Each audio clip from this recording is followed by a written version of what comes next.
stat students, welcome back to section 2.2.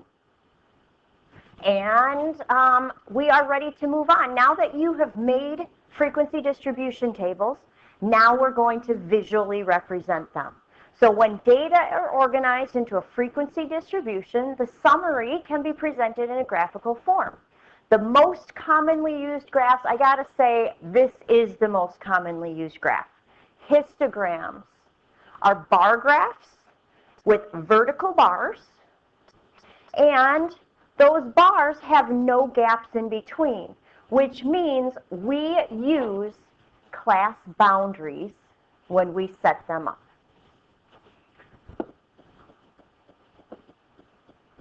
All right, so class boundaries. So in order to construct a histogram, what we're going to do, again, class boundaries. So we're going to draw the axes. The x-axis is the class boundaries. I don't get picky about the units or skipping along the way because we just really need to start with our first class boundary and just use those as our hash marks along the x-axis. The y-axis is our frequency. So those are where those come in handy. So we see by the bars the frequency high or low.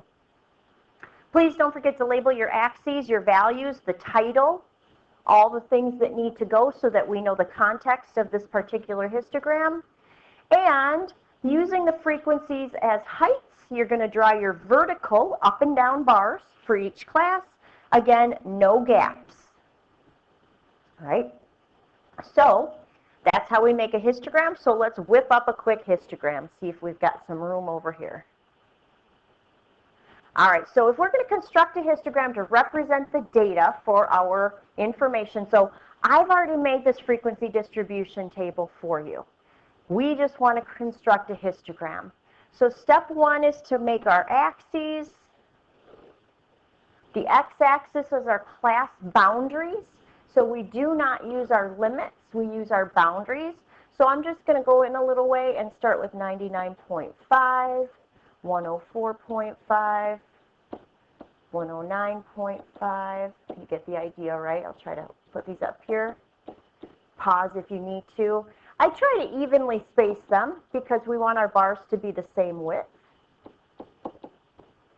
And 129.5. So you've got to use your lowest class boundaries and then that whole left boundary side. The y-axis is frequencies. We actually do just label that as frequencies. And looking at my numbers, I need those to go from a minimum of 2 up to 18. So maybe I'll count by 2. So 2, 4, 6, 8, 10, 12, 14, 16, 18, 20. So you're going to use some judgment. People might count by 5s and our bars would look a little bit different. The shape of the graph, however, will be the same.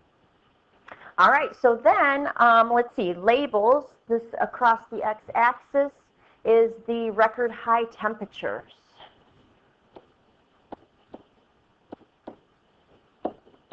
So the x-axis gets a label for the context.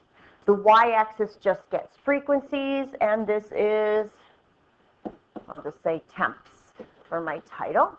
And then I'm going to start drawing bars. So using my frequencies, I'm going to draw a bar. So from 99.5 to 104.5, I've got a frequency of 2. Be as colorful or creative as you want. Next class, 104.5 to 109.5, I've got a frequency of 8. The board's a little messed up, so I'm trying my best here. Then I've got a frequency of 18, so I'm all the way up here. It's a little high, but again, my board's messed up. Sorry. My next class has a frequency of 13, so about there. My class 119.5 to 124.5 has a frequency of 2467. And my final frequency is 2. Notice, important, those bars are all stuck together. There are no gaps between them. So why are class boundaries included? So that we have no gaps, right? If I ended one class at 104 and started the next one at 105, I've got a teeny little gap in between those bars. Let's see, and could there ever be a gap in a histogram, like say, oops, like say this wasn't there? Yeah, we could have a gap, right? That would have meant that we had a frequency of 0. Remember, we can't have a frequency of 0 in the first or the last class, but we could have a frequency of 0 in the middle. So let me put that guy back and make sure it's an 18. There we go. So there's our histograms. We use these a lot. Next up, frequency polygons. These guys, there we go, are graphs that display data using lines. We're going to connect points. And the important difference about this, I was really wordy. I could have just said we use the midpoint. So we use the midpoint across the x-axis, and then we use our frequencies on the y-axis. So to construct these guys, we find the midpoint of each class if we have not already. So that's why in section 2.1 we needed to know how to find both the class boundaries and the midpoints. Frequency polygons use midpoints. Notice the good geometry word here, polygon. Our end shape, our end graph is going to look like a polygon. Step 2, we're going to label our x and y axes. The x is class midpoints, the y is frequency. Y will always be frequency whenever we do these. And third step, at each midpoint, so on the x-axis, plot the frequency with a dot, and then connect your dots, and don't forget to connect to the x-axis on both sides. This is what makes it a polygon. If you don't connect it back to the x-axis, it's just a floating line graph. All right, so let's do a quick one. I'm trying to keep them quick, I hope so. So same data, record high temperatures. I have the class limits, boundaries. I didn't put the midpoints on here. You're welcome, which means we'll have to do a little bit of work. So I've got my x and y axis. This is our temps. This is going to be our frequencies. And, oh, I should have said record. Record high temps. I think that's how I labeled it last time. So in order to know what to put across our x-axis, that's where midpoints come into play. So my midpoint from 100 to 104, I'm glad it's an easy one, is 102. Midpoint of 105 and 109 would be 107. So you might have to take a minute to do this math because you need to have these values to put on your x-axis. So I'm going to do, again, on the x-axis, we're not super picky about skipping a few. On the y-axis, we are quite picky about that. So I'm just going to start, give myself a little space with a 102, a 107. So notice, I'm not making bars. I don't have any decimals because I'm not including those boundaries. All right, so now that I've got my axes labeled, I'm going to, at each midpoint, so at 102, I'm going to plot the frequency. Oh, I forgot to label. It's got to go, I'm going to count by twos again. 2, 4, 6, 8, 10, 14, 16, 18, 20. I forgot about the y-axis. So now if I've got a midpoint of 102, my point to plot is a frequency of 2. At 107 is the midpoint. I've got a frequency of 8, 18, 13. Hopefully your technology works better than mine. 7, and another 2. So that last step, it said make sure that we connect to the x-axis on both sides of the graph. So I usually just come from the origin, so I'm going to start at the origin, connect. And then about where that next hash mark would be is where I connect that back down to the x-axis. So I have got myself a polygon. Don't forget to do this part and this part. So how are frequency polygons different from histograms? Well, obviously bars versus lines. How are they the same? The shape of that data is really basically the same, right? It's got the same high point in the middle. It's got the same kind of decreasing down the right-hand side. So they're all kind of the same, and we'll talk more about shapes of data. All right, on to ogives. I know nobody wants to say it the way that I say it. An ogive is a cumulative frequency line graph. So in section 2.1, we talked about the cumulative frequency. That's why we did that. So for a cumulative frequency line graph, we need to do a little bit of pre-work. So step 1, find the cumulative frequency for each class. You're going to label your axes. The x-axis, we're going to put the upper boundaries. So notice the word boundaries. We need to have class boundaries, right? So we have to make sure that that information, not midpoints and not class limits, class boundaries.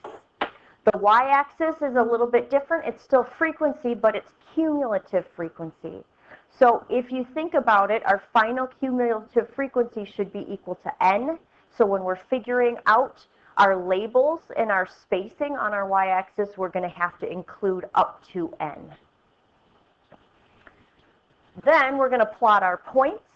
Notice the word points. And then we're going to connect the dots. And unlike the frequency polygon, we leave it open at the end. It does connect on the left-hand side because our first cumulative frequency is always 0. All right, so let's do that. Oops. So I've got the same stuff. I included in here our upper bounds. So we're going to start with our boundaries. So we're going to start with everything. I'm not sure if you remember this from the last sections. Everything that is less than our lowest bound, 99.5. How many pieces of data do we have that are less than 99.5? None, right? That's why I left that extra open line for you there, just to kind of show you. All of our data is somewhere between 100 and 129. So there's nothing less than 99.5. So then I'm going to go to my next boundary. I'm looking for how many pieces of data are less than 104.5. How many pieces of data are less than 109.5. So include all of your boundaries down this.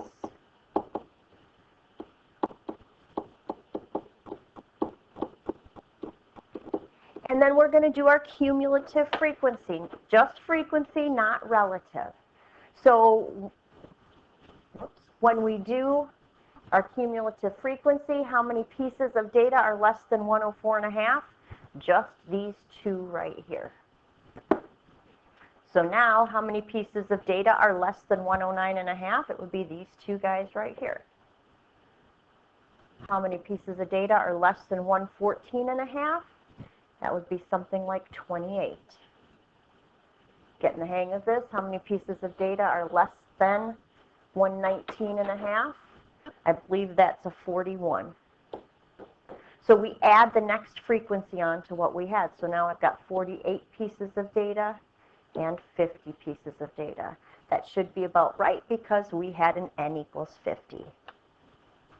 So we found our cumulative frequencies. We found our upper bounds. So we're going to make ourselves an x and a y axis. The x-axis, again, same data, record high temps. And I'm going to use my upper bounds as my labels on my x-axis. So I'm going to start with a 99.5, 104.5. This looks similar to, using the boundaries, looks similar to our histogram. I know it's hard to see those numbers. I am using my bounds here, 124.5 and 129.5. This time when I do my cumulative frequency, I've got to take into account that I'm going up to 50. So maybe I'll count by 5s. I might have left. Please be neater about this. My board is all messed up, but I was trying to do even spaces. So we are going to plot the points. So at 99.5, I'm going to plot a point of 0. So I'm starting off on the x-axis. At 1 and 4.5, I'm going to plot a 2, then a 10, a 28, 41, 48, and 50.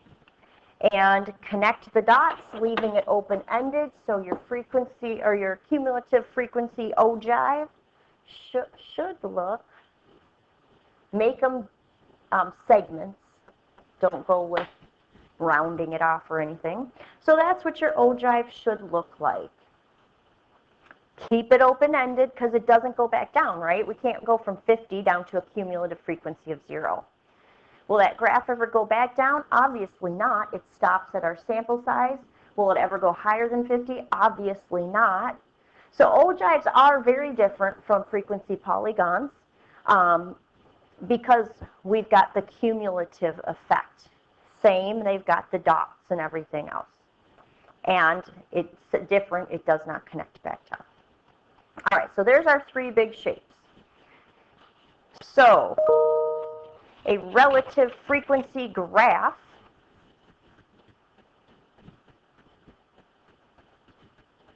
I think I've got something here. There we go. Uses the relative frequency or proportion instead of the raw data. So relative frequency, remember, is our calculation of frequency over n. So you're going to have decimals, proportion, 3 decimal places. You're going to have decimals up your y-axis for your relative frequency. So the graph looks exactly the same as your frequency polygon, except it is, and your histogram, except your scale on your y-axis will be different. And, oh, I forgot that I told you that part. So your relative frequency is frequency over n. Probably should add times by 1. Oh no, never mind. That would be if we're turning into a percentage. Scrap that. So the graph looks the same as the histogram, just a little bit different y-axis. Last but not least, this is a biggie, using histograms to describe shapes. So distributions are not perfectly shaped, but you can identify a pattern. I always say, do you see potential for a graph to have that shape? So bell-shaped is the first one and probably the one that we're going to come back to a lot. Bell-shaped is also another word that I use is normal. I know, what's normal these days, right? So bell-shaped is where it looks like an old-fashioned, like the Liberty Bell. So it goes low and comes like that. There's our bell-shaped curve. That one's huge. So again, does it have potential? Not everything is exactly. Uniform is flat-ish. Potential to be flat. So it's pretty flat. J shape looks like a J. I don't love the example they give right here because typically our first bar will be a little bit taller because then it really shows a J. J shape often looks a lot like a left or positively, or sorry, a negatively skewed graph.